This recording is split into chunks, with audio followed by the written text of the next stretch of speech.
जय शंकर। অনেক দিন পরে আজকে তোমাদের সঙ্গে একটা মিনি ব্লগ শেয়ার করছি। তো জানোই তো আজকে শ্রাবণ মাসের চতুর্থ সোমবার, আর আমি এই বছরটা প্রত্যেকটা সোমবারই আমি করেছি শ্রাবণ মাসের, আর আজকে চতুর্থ সোমবার। তো আজকে আমি গেছিলাম আমাদের রামবাগের শিব মন্দির, যেখানে আমি বিয়ের আগে থেকেই জল ঢালি। তবে আজকে বাড়ি থেকে গেছিলাম, মানে শ্বশুর বাড়ি থেকে প্রথমবার গেছিলাম ওই মন্দিরে। শ্বশুর বাড়ি থেকে রাস্তার ডিস্টেন্সটা অনেকটাই। আমি কিন্তু প্রথমেই বাড়ির ঠাকুরকে পুজো করে নিয়েছি, তারপরে কিন্তু আমি বেরিয়েছি বাবার মাথায় জল ঢালার উদ্দেশ্যে। তো রাস্তায় যাচ্ছিলাম, অনেকটাই রাস্তায় স্কুটিতে চেপে যেতে ভীষণ ভালো লাগছিল। আকাশটা খুব সুন্দর ছিল, যেটা ক্যামেরাতে ভালো করে বোঝা যাচ্ছিল না।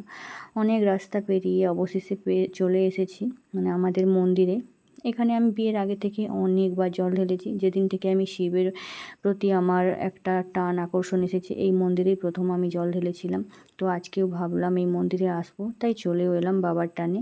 তো এখানে এসে দেখি অনেকটাই ভিড় ছিল, পেছনেও লাইন ছিল। আমি এসেছিলাম কিন্তু অনেকটা দুপুর হয়ে গেছে, 1টা বেজে গেছিলো। তো তাও অনেক ভিড় ছিল।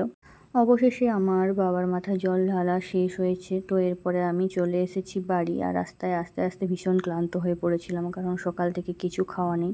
তবে আগের দিন রাত্রির থেকে কিছু খাইনি, শরীরটা খারাপ ছিল বলে। তো বাড়ি এসে পুরো ঝোড়ো কাক হয়ে গেছি। তো আজকের মতো ভিডিওটা এখানে এন্ড করছি, টাটা।